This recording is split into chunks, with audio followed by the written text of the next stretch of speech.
Envy by Counterlogic Gaming. And we'll see a bit of the same here for the first few bans for the jungle and top laners. Bunch of power picks coming through, and these are pretty much tier 1 picks across the board. Kind of the split pusher. Galio is actually more mid lane than top lane nowadays.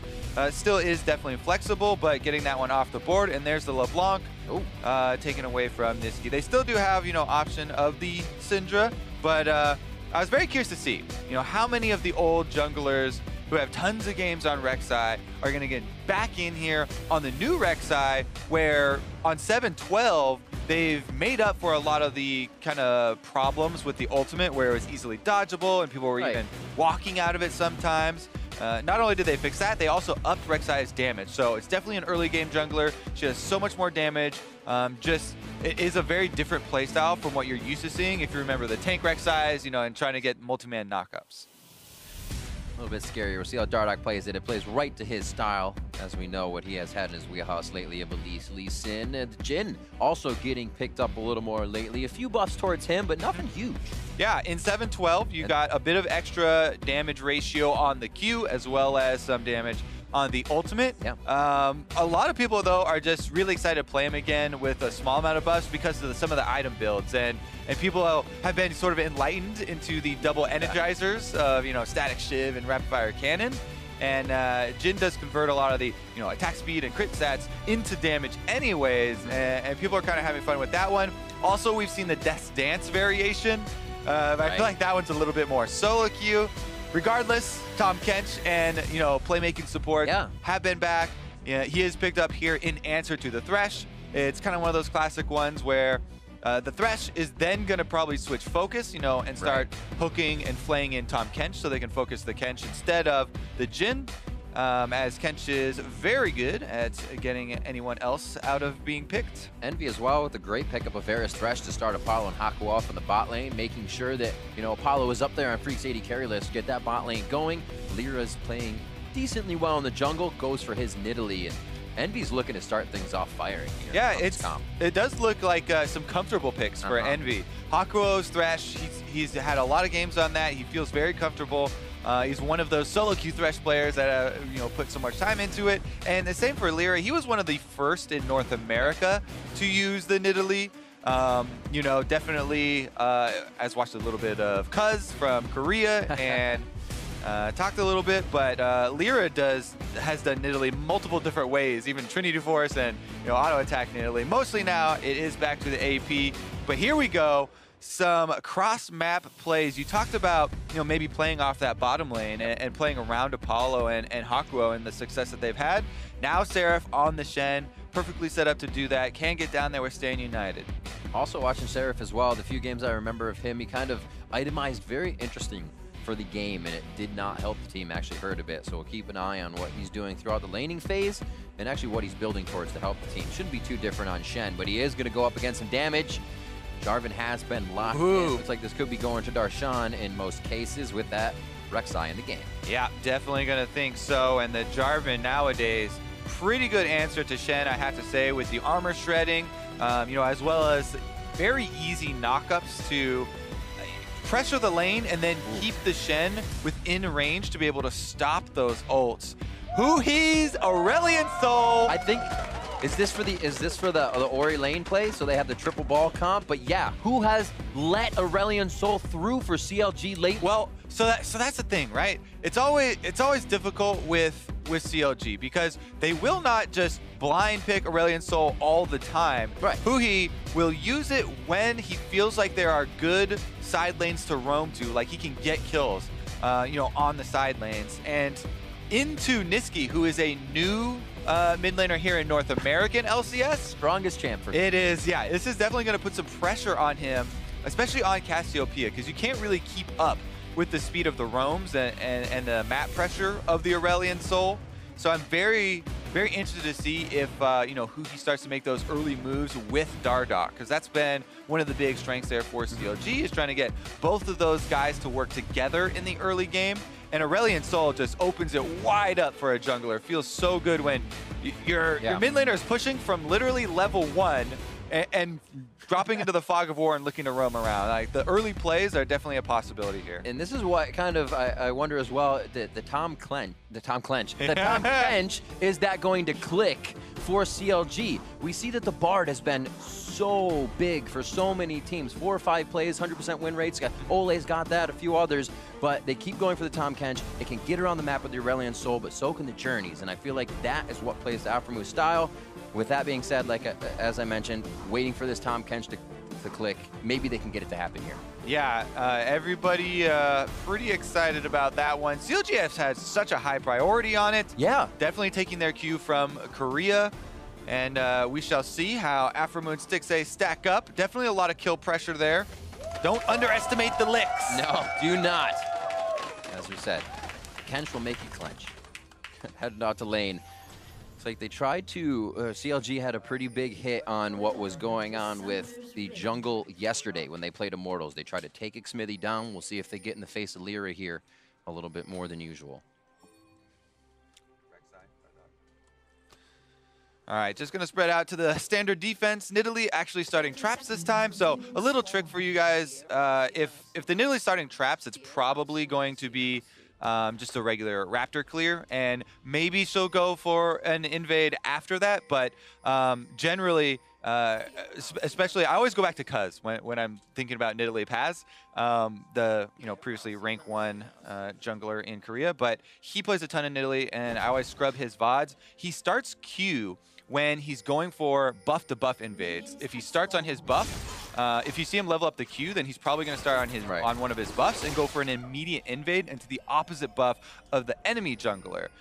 He'll start traps in pretty much any other case where you want to get multiple traps on the Raptors, because the way that the traps and your pounce interact is that your pounce gets reset for everyone that you get to do onto one of these enemies with a trap on it. Doesn't matter now as they're getting invaded though. Darshan wants to grab some.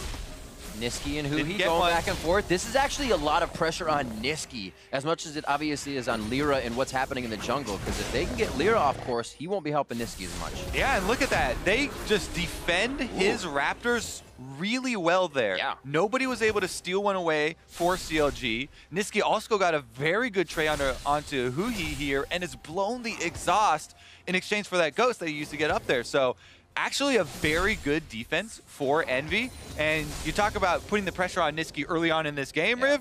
He answered it pretty well right there, defending his jungler. Let's see if LirA will return in kind and, gravitate towards that mid lane to try and keep this Aurelion Sol under control. Because people know, you give Huhi just a little bit of an opening early in the game, and it really does start to get out of control and snowball from there. But if you keep Aurelion Sol from snowballing early, then he becomes very, very weak later on. So that's the thing with Huhi, is we have that even lane and then clear and back, clear and back. Here they're looking to give him that option again by taking Nisqy out. And this was a Dardoch. Again, he's running an experience rune, which is something he did yesterday. Went for the 2 camps into Scuttle yesterday for his gank. This time it was just a standard 3 camp after the failed stop on the Raptors. But his presence in mid lane is kind of getting Huhi regaining control of this mid lane. And it's the thing we referred to in Champ Select, where you want to rely on this Aurelion Sol constantly having the pushing power in mid lane to then drop into the fog of war, because that will make all your other lanes have to play much more cautiously, and with the threat of Huhi's roam.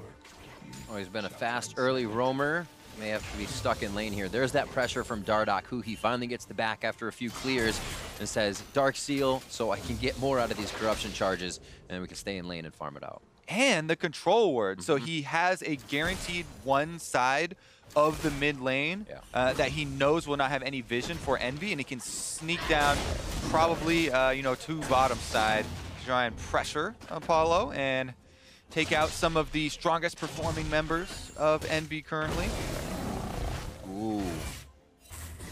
Invade here from LirA. Just seeing him on the outside, getting the tremor sense. Gromp wants to be a part of the party. Wow, spears are just missing for LirA right now. Good dodge by Dardoch. Yeah, a couple spears in the dark, just barely. Dardoch doesn't see him to stop. LirA did see Dardoch jump over, though. And he wasn't moving, so didn't get any of those tremor sense notifications.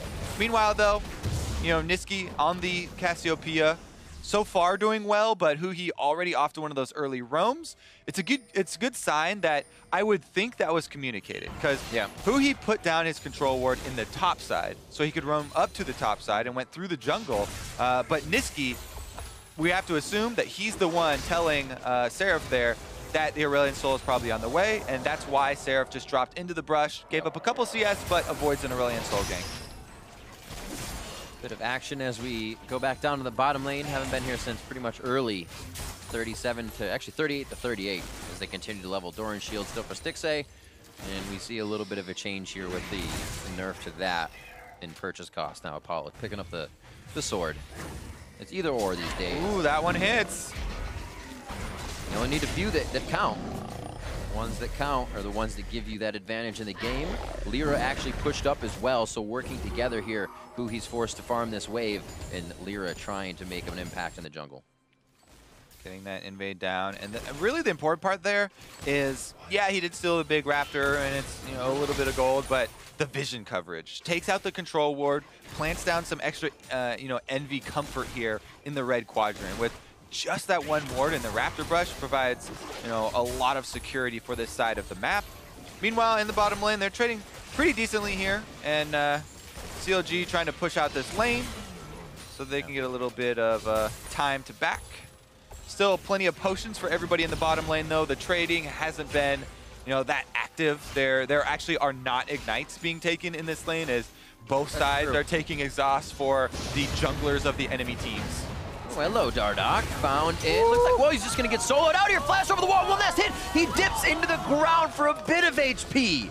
But the kill is still found by Seraph. First blood. Yeah, I guess he wanted it. So he really wanted to finish that Krug kill before he left, but took an extra auto there, and he's not able to unburrow under Seraph to get a knockup on Seraph after flashing away, and Seraph able to get a very big start here. That was first blood bonus gold going over to a Shen, who's now level 6 with teleport still active. So no pressure, just kind of, oh, all right, thank you very much. So as soon as you see the Shen, Dardoch has to respect the Shen, but he does not. He goes back under for the knockup there. You know, Seraph got the taunt off, and then absolutely destroys him. So no respect from Dardoch to Seraph. He gets punished and gives away first blood. Already looking to make an impact mid. Oh, they call Seraph forward. The level 6 is going to be a big impact. His flash is down, so they don't have the full connect, but they get Dardoch again. He comes up, he goes down, and all of Envy lives. The flag and drag coming in with the flash from Darshan, trying to make it look good, but there are too many shields. There's too much CC. Seraph's going to go down. One last slink. Another shield comes through, but that's Darshan with the strike. And he takes another one down. 2 kills for the top laner as he rotates in. Is it a third? That one goes to Huhi. CLG repair the ganks. Oh my goodness. Dardoch is not having a good game, but Darshan comes in to clean up the mess. Aphromoo then flashes to save him with the Devour, and Darshan ends up living through the whole thing because they have no more burst left after that extra kill. CLG rights the ship just in time because it was about to spiral out of control with those plays as Envy continually catching out the Rek'Sai, but this time around, it's a complete turnaround for CLG. Here it is, the beginning. Huhi really good, saving his ultimate for as soon as he sees the Shen about to come in and gets it off. Again, Dardoch gets taunted up, even though he has the knockup go off. He goes down very quickly. Darshan, though, comes in to save the day. Demacia is here, and then Aphromoo jumps in with the Devour. Perfect timing, allowing Darshan to then survive afterwards with the health potions running and with the extra kills coming through. CLG able to kind of save the early game there with that play. 2 good roams from the CLG members there. A very active Envy, though. Everything that's really happened here. Seraph top, and we saw that Nisqy taking the ult, saying, we have the stand united, let's engage mid. We have to definitely like what we're seeing from Envy here. You know, the proactive plays, they punished the Rek'Sai because there was no flash. Here's a proactive play from CLG, though. That's the 3rd lick. How many licks does it take to get to the center of a Thresh? Just one more. That's going to be a bite from the Queen. Dardoch gets that one in on Rek'Sai, and now Apollo. He is left in a very bad spot. Flag and drag misses. Good flash coming in, but now he's stuck in the Cataclysm. The light back to LirA, bounces him, and he can't come up for the kill or the heal as well. And they get another kill. CLG starting to really strangle out Envy. Yeah, the two solo laners for CLG are now 2-0-2 for both of them. And you talked about Aurelion Sol, just one small opening for Huhi, and he starts to take over the game. Constant roams come through. He's got his upgraded boots already, powering through with 3 more stacks on his Dark Seal. Oh, yeah. All right, let's take another look at it. One of the other things about Jhin, so good at starting these fights long range and allowing time for the other members to take part. Teleport came in from Darshan, so he's just leisurely here, cutting off the escape from Apollo. He has his ultimate and an extra gap closer, so even though Varus has both summoners available, they know that Flash is the only thing that would save him from the Cataclysm, and after his Flash is blown, there's no hope for him. Darshan just gets him in that cage, and Huhi's able to take him down. Few quick kills here for Counterlogic Gaming. More of what we expected to see. If you saw the Immortals CLG game yesterday, CLG has been a very bloody team in this split, winning through getting those advantages and a few kills, and then being able to find them again. No turrets come out of this just yet. Oh, sorry, one turret on the bot lane as they did get first blood. Yeah. And then they continue to move this. This allows Aphromoo to open up, and now they start to get these Abyssal Voyages that can bring them around the map. And Envy are trying to answer back on the bottom side with some pressure, but Aphromoo, as you mentioned, coming right back down as soon as Stixxay is under pressure, and they should be able to defend just fine. Meanwhile, CLG, with vision of those 3 members of Envy down bottom, should be able to completely take over Red Quadrant here in the Envy jungle, and they do just that with a bunch of vision being laid behind. Anytime you start to lose just a little bit of map control, it starts to explode against an Aurelion Sol team. The vision comes through in your jungle, Aurelion Sol starts to roam around, and it becomes very difficult to track him. The important thing for Envy right now is holding on to the remaining outer turrets. The longer you can hold on to those, the more safely you can farm out and try and keep track of that Aurelion Sol, because once those go down, it really starts to get scary. You mentioned the Abyssal Voyage, but as well, the roaming can come through from Aurelion Sol as well as Darshan. And Envy look to be grouping at the moment to try and avoid such a case. Apollo, the rest of the team still being proactive. LirA just on the back here. The vision in numbers. It doesn't seem like they want to take the fight. Probably more than happy to get a skirmish if they do, but in and out is the goal here. LirA, however, pushing that to the limits as they just taunt CLG in their own jungle. And it is a bit difficult for Envy because Cassiopeia early on tries to build into scaling items, into these mana items that take a while to buff up. Rod of Ages, the tier, those types of things take a bit longer. And Nisqy right now doesn't have a lot of AP, so doesn't really want to take any of these fights, and is constantly having to use his summoners defensively, as you saw there, ultimate and both of them blown. Really only had to have flash up for maybe about 3 minutes of this entire game, right? If it's down for 5, you're going to be waiting a while after having used it. So Rift Herald over to Counterlogic Gaming. No real movement here from Envy as they're coming out of base still. CLG is working very quick with open windows, and they're able to shut the door right on Envy before they even get into the process. Rift Herald goes as Dardoch absorbs the arrow. Much cleaner game plan from CLG this time. They're sticking to their composition. They've drafted for this roaming for Aurelion Sol. They want to take down these turrets. That's your #1 goal in the early game, is get those outer turrets, as we mentioned, so that you have more space to work with. Rift Herald is the best objective in doing that. Also, there's a Mountain Drake up, so they would definitely want to get that for extra turret killing power, and that helps for late game as well. Once your turrets are down, you can pressure those neutral objectives. So Envy right now, they've just given up the Rift Herald as CLG took it very quickly. They would like to not seed a Mountain Drake on top of that as well, because those two things together just kind of remove so many of your possible defenses to wait for that scaling of the Cassiopeia and wait for those items to stack up.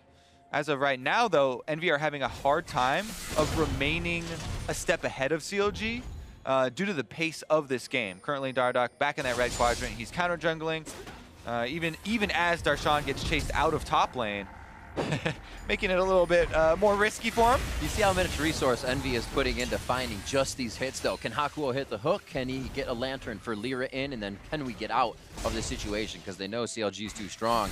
And this game could have gone so different if Envy walked away from killing Dardoch in mid again. He had just spawned, and then he went back down. But Darshan had a big roam from the top side, and that has swung this game. Exactly. The team play and the communication on display pretty early in this game, which they were sorely lacking yesterday in their game versus Immortals.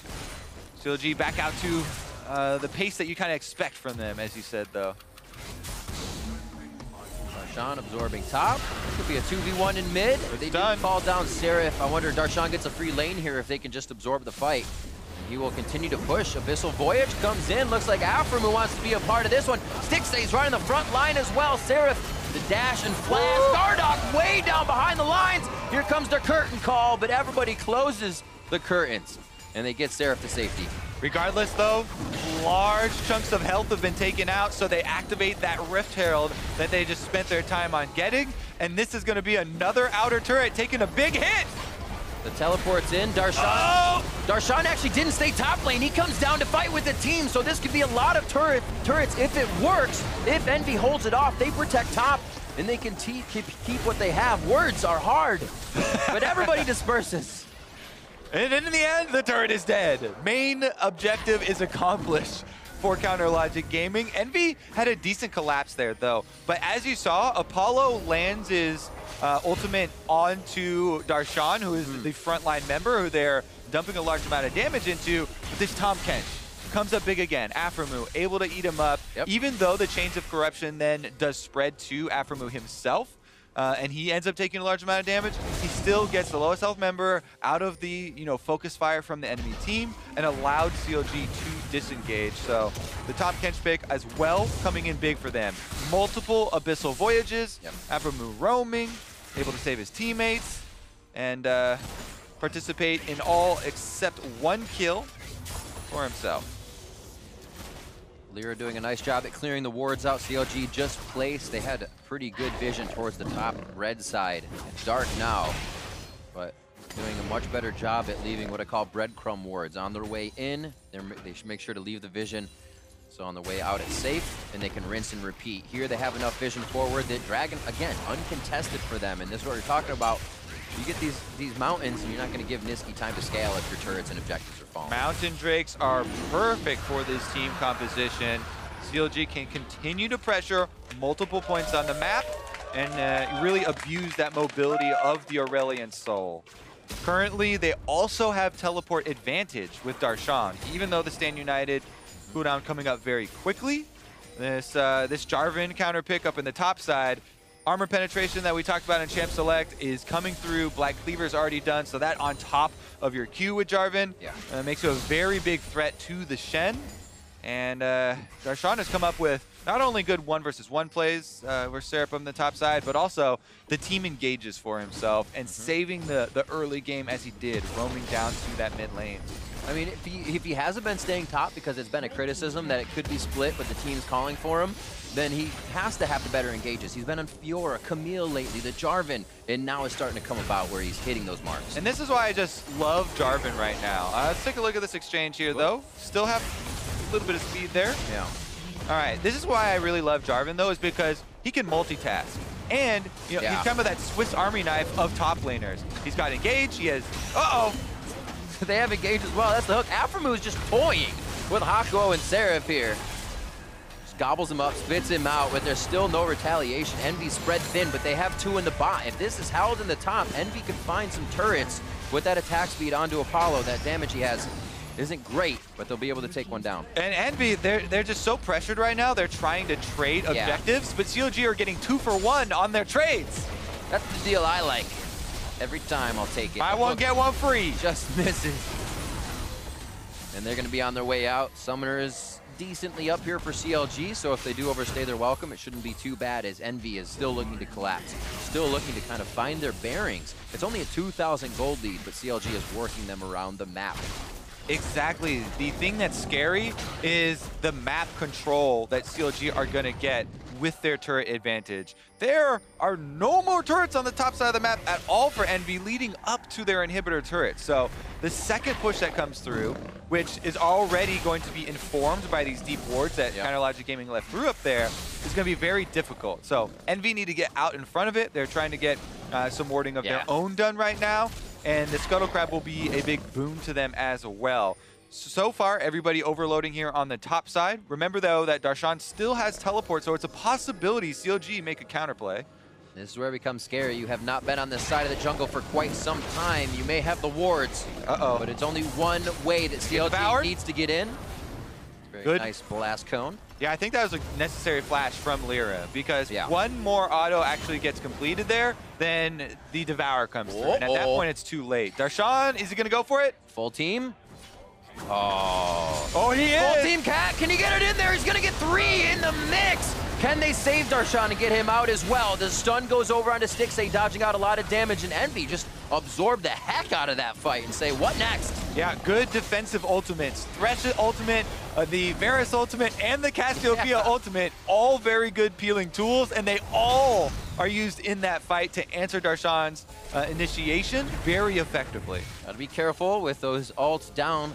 Still feel like there's more damage that can come out of CLG very quick right now, but both teams back off. Stixxay had backed all the way to base, and we'll get a reset. It looks like Darshan's gonna start maybe not living in the bot lane just yet. With his teleport down, he could be with the team. That was a very important defense for Team EnVy, because now the global pressure is back in their table here. Seraph can split push on the bottom side. He has Stand United. He also has his teleport, and the scaling that we mentioned from Cassiopeia is continuing to. LirA though. That's the look before you leap situation where he did not absolutely zeroed out. Stand United is down as well. The teleport is the cross map play, and we'll see how CLG answers. Well, they're answering with Baron pressure at 21.5 minutes. Already headed into the Baron pit, have true sight, and starting it up. That's how it plays, Kobe. We just mentioned, EnVy's able to get on that side of the map, but it's been a while. There isn't enough vision. It takes out LirA, and the 50-50 is now up in the air, but all in the favor of CLG. That's going to be a very dead Huhi in the beginning. Darshan now could go low. EnVy may have the retaliation they need. Dardoch, not the tankiest, but Hakuho's hook is not in range just yet. Flashes are there to continue the play, complete the lantern. The turret's low, and it looks like they're just going to go for the minions. CLG will be very happy to get out of that with just 1 kill going over, and well, they're going to stay around to actually defend this turret with the Baron up minions here. It's pretty easy for them. EnVy do have LirA going mid lane though, to get a little pressure there maybe. See what happens. This isn't the best Baron wave clearing team with these 3 up here. Even you have an AD carry, but it's just not cutting it right now. And LirA can only push that wave to mid here. They only have time to kind of set things up. CLG push them right off that pedestal when they try to activate their strategy. And this is why we talked about how the biggest thing for CLG is the map control that they've gotten with taking all these turrets. There's so much of the map that was dark for EnVy. LirA had no idea that Darshan had slipped into there, and exactly, once your mobility is down, pretty easy for them to take this pick, and this is a very decisive 21.5 minute Baron call because they have a Mountain Drake, and they killed the enemy jungler. It's pretty much the perfect scenario for them to do it. Whoops. There's an ult. Oh, Stixxay hits him. Still feel like it's worth chasing a little bit here. Aphromoo has mid lane. I mean, with Baroned up minions, you could have like 1 guy sit in the mid. Just make sure they don't get to that turret. Interesting way that CLG can play right now. Such an upper hand in the game, and they're using it accordingly, not allowing EnVy to really stop this snowball. Yeah, this is almost completely the opposite CLG from what we saw yesterday. They've been extremely proactive. Yeah, they're definitely playing the game. Everybody's getting involved in the game with roams from all of their members. And they have been extremely decisive in a lot of their calls as well. Whether it is, going on the fight with, Tahm Kench ultimate and Aurelion Sol roam, or immediately collapse on the Baron. 1 kill, moving over with that vision. Another Mountain Drake is actually very bad news for EnVy. And another. Oh no, Ocean. Okay, it's Ocean. Oh, 1 miss, 1 hit. Is that the follow-up chain of corruption? a lot used. This turret seems much harder to control now for Envy without those ultimates, without that crowd control, and Stixxay will approach the turret basically alone as the team has time to walk over. He takes some damage for it though.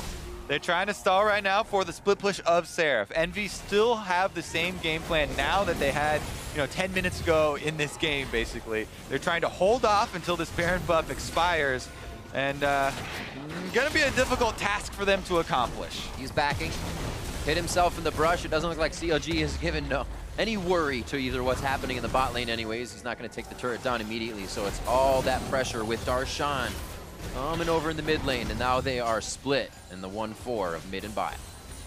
Darshan gets a decent chunk on the mid lane turret. CLG continue to press 2 lanes at the same time. Gotta be a little bit scared about going for the dive, even with the lead, because as we keep bringing it up, the gold lead isn't at that really excessive point. Oh, the hook onto Dardoch. He gets devoured. The only thing you can hope for is that you get that cooldown and you can hit maybe Stixxay now, and the Devour's not up, but CLG knows the situation. The win condition is don't go too far if we can't save that person getting engaged on. They back off right away. Yeah, definitely too early in the game for them to go diving in on inhibitor turrets. Remember how quickly that call was made for the Baron. That was one of the earliest Barons that we've had in a while in the NA LCS. 20 to 21 minutes is actually as early as you can go. Darshan's getting to that nightmare Jarvan point. Yeah, he's got the dream combo, right, of the Titanic plus the Black Cleaver, and gives you a suitable amount of health for your W shield to scale, so you're decently tanky when you jump in, but you also have plenty of damage to take down an AD carry, which is definitely going to be the main target. Follow that guy on your screen. Yep, he's the one to follow right now, because he will be the one in CLG sights. Luckily for Team Envy, they do have double summoners on both their carries, and they have Thresh able to take him out of a dangerous situation for now. Oh, the engages just don't stop. They can keep going. Apollo's gonna get tagged on the end. There's the stand united, but look at the range CLG can work with. Calling Seraph over now. The pressure's lost in bot, and CLG's pushing in again in 2 lanes. Yeah, that Jarvan pushing is almost up at the turret. CLG continue to control this entire space, and now they can slip into the red quadrant, clear out all of the wards for Team Envy. Baron number 2 is only 1 minute and 50 seconds away, which is reasonable for CLG to wait as long as they keep Team Envy pinned up inside their base, and the vision expires. Right now, Dardoch gets hooked in again, though. Always Aphromoo, there. always there. Right in the pocket. Whoever needs it. It's been Dardoch most of the time because Dardoch is on the front line, probably saying, fine to take a hook. We get movement forward every time we take one of those hooks. Support and jungle, roaming together is always important, especially, in the early game, but it's even more so when you have a top Kench. You can pretty much roam wherever you want to as the jungler up front if you've got Tahm Kench right behind you. And Aphromoo has easily been able to get Dardoch multiple times there with the Devour. And making this one click.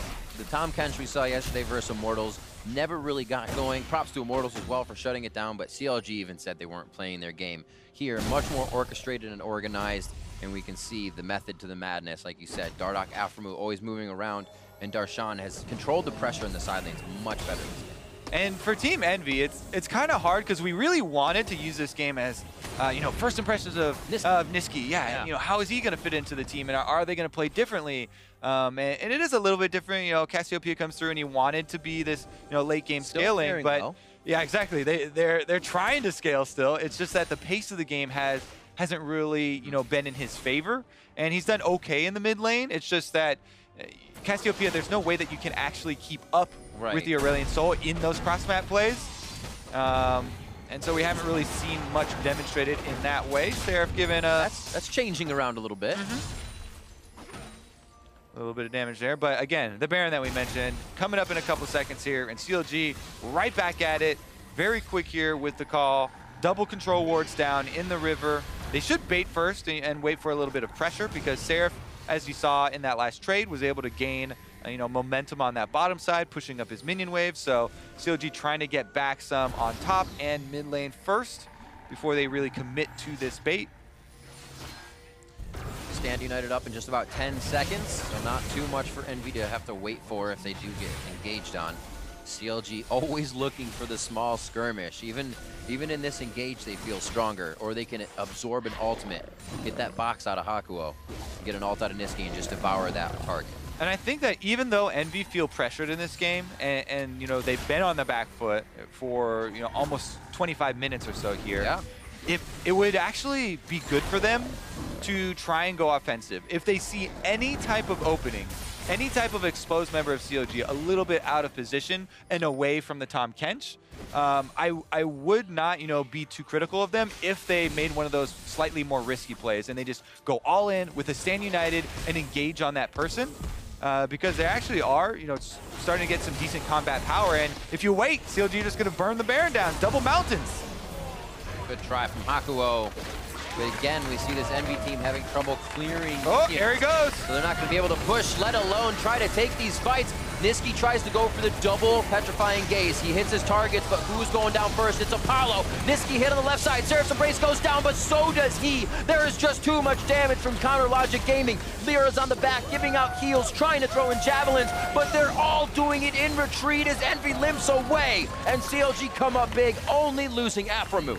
Aphromoo again starts off the team fight with the Abyssal Voyage, separating Envy and causing this panic and this scramble to come out. This is probably going to be a game-ending push with Baron already on CLG and only LirA left alive. Dipping and dodging, gets himself to safety, but that's not one to protect an entire Nexus. CLG slowly working through the base. Okay. They're going to do it the finite way. They know how to do it. Take everything before we get to that next. Yeah, death timers, it's only 31 minutes, so they're still a little bit short, and double inhibitors are still going to be such a large blow delivered to the Team Envy squad here in game number 1. Backing out to just get even more. 3,500 gold in the pocket of Stixxay, 2,600 gold in the pocket of Huhi. These guys, just too much money to even think about. Whoop. And they would probably have this dragon if they even want it. The Baron's used, they don't even have to waste time on it. But as they go towards bot and mid lane, maybe they take it on the way. We'll see this again. All right, the double mountain power burning through the Baron for CLG, and then Aphromoo comes in with Dardoch, even though they get nailed with the Cassiopeia ultimate there, and they get taken down eventually.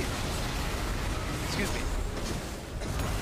The team fight, you know, played extremely well by the DPS members here of CLG. Huhi on the Aurelion Sol is just such a beauty to watch, the way that he zones and lands so many slows for Stixxay to get his damage out, you know, as the AD carry. Aphromoo with another devour. Bits him into the star! Seraph goes gazing, but he wants home quick. He gets out of that situation. CLG pressuring very hard as they make their way to the bot side here. Mid's already been pressured down. And it looks like the minion wave is there to help them. Darshan's gonna help that make their way into the Nexus. All right, Baron empowered super minions are on the way, and CLG are knocking at the door. Knocking down the door. It's gonna be gone soon. Hold the door, it's gone. Turned into kindling. The fire being started in in Envy's base, I should say, by CLG. What is the engage? Hakuho with a tri-hook. Stixxay with a step to the side. Almost solos out Hakuho as they call for summoner heals and protection. Just to save the one member, they're looking for the base as well now. CLG gets all the inhibitors the way they like to as they move on to the Nexus turrets. All right, CLG with a really commanding performance here in game number 1. People were wondering how they would respond after defeat. You know, they've had such a strong early start to the split. That's really the other question that people were waiting for. So not only did CLG with this opening, you know, have a pretty good and quick answer to that, but they also did it in such a way that does inspire a lot of more confidence for their macro game and their team play. Now look at just organizing around who's going to be taking the damage, who's on the front line. Stixxay staying on the back. Huhi right there next to Aphromoo as well, ready to be devoured for safety. You just see the method, as I've been saying, to this composition for Counter Logic Gaming. They kept putting it on that pick and ban list. We wondered if it would click, and it comes through here in their first game against Envy. And now we look, can Nisqy fight back for Envy? CLG take game 1.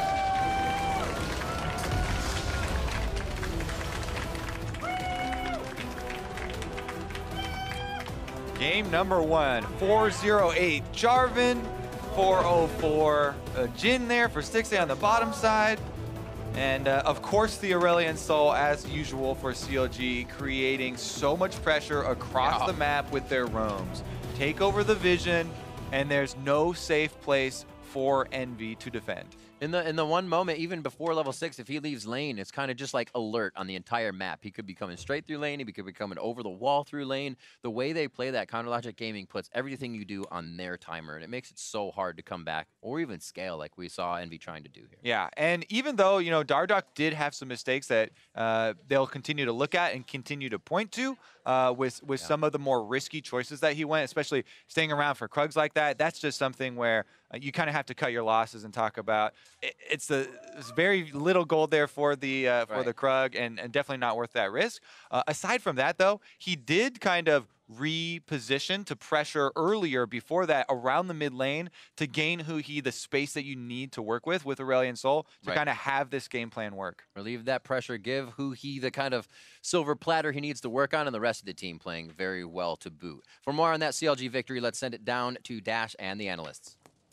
Thank you very much, Riv. CLG bouncing back from their loss to Immortals last night with a Game 1 victory here over Envy. But the thing that jumps out to me is Envy forgot the #1 rule of playing against CLG, which is ban Aurelion Sol. Why is this champion still getting through champion select in the hands of Huhi? It's just because it's not like a meta champion, and you know, you feel bad banning it in the first round, then the second round, you're kind of like, there's some other things we can ban. Yeah, and I mean, they're obviously trying to get like a good top lane because they had wanted Shen, right? And if you want to play Shen, then you want to ban out some of the really lane dominant champions. Like Shennon's Fiora is brutal, Shennon's Jace can be pretty brutal, right? So they're trying to really enable their top lane, but it's that give and take. And you know, the reason it seems to always get through, or not always, but sometimes can, is that CLG has very deep champion pools and they can play a lot of styles. So it's honestly a hard decision, even though he's so good at it. That said, usually there's a little bit longer of a buffer between when you need to get reminded that, yes, Huhi will smash you with Aurelion Sol. I think we saw it week 1. Usually that buys like 6 weeks. Yeah, 3 exactly. games now, or the season or something, and he performs so well on it every single time. But back to your point around deep champion pools and specifically that top lane matchup, we saw Darshan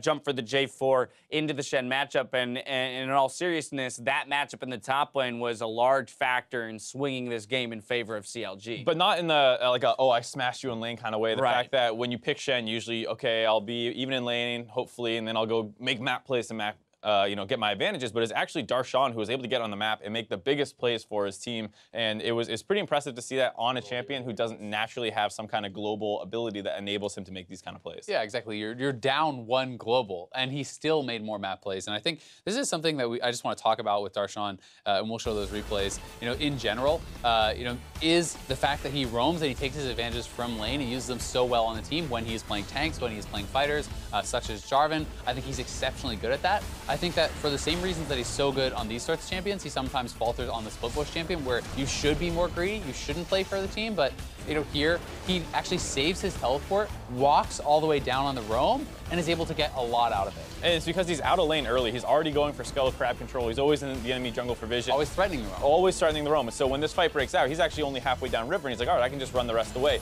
And because he doesn't use his teleport in that, he's able to join in this bot lane fight while the Shen is down. And because Seraph actually used his TP to get back to lane. So he goes for a greedy teleport. Darshan does not play for the lane, saves that teleport. They come down. Not only do they get 2 kills, they end up getting the first turret off this as well, and this was such a big turning point in the game.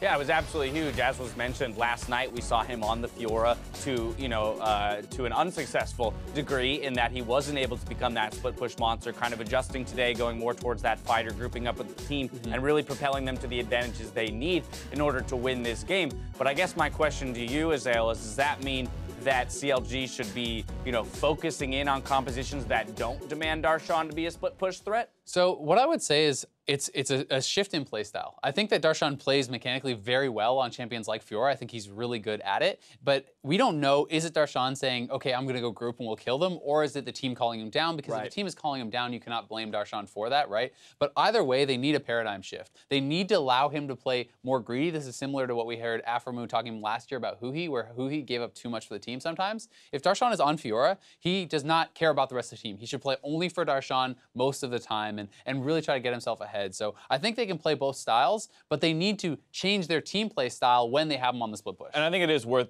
having him on both those split pushing and kind of tanky playmakers, just because it makes it so much more difficult to draft around. If you know that draw bans. Exactly, that's what I was about to say. If you know he's not going to play Fiora and Jace, you don't ban those two things. You get the Aurelion Sol ban in there. But because we've seen him play Fiora and actually do so successfully as well. I mean, we talk about him over roaming at times, but he still won games on it. It's not like you can ignore it. Right, it's buying the team real estate in Champion Select. While we talk about him, it's important to note that he does receive Player of the Game for his performance on the Jarvan. But I do want to go back to the mid lane just real briefly and actually talk about Nisqy in his rookie debut. Of course, he was up against the likes of Huhi, and I feel like it makes it very tough to analyze his performance because so much of that lane is just trying to keep up with the push potential of the Aurelion Sol. Yeah, and it's not just an Aurelion Sol, it's Huhi's Aurelion Sol. Right. So, of course, you're going to look kind of outmatched, and it's hard to really say, oh, Nisqy didn't look good or whatever, just because of matchup and the player he's against. And to be fair, he actually did pretty well in lane. He was up in farm. I think he held his own there. I think the game was more about the team play and what the rest of the team got done. As far as the straight up 1v1, yeah, at the end of the day, the Aurelion Sol is more effective, but really it's Darshan that made the better plays, I think, coming down from the top side and swinging the game both in the mid lane and the bot lane. And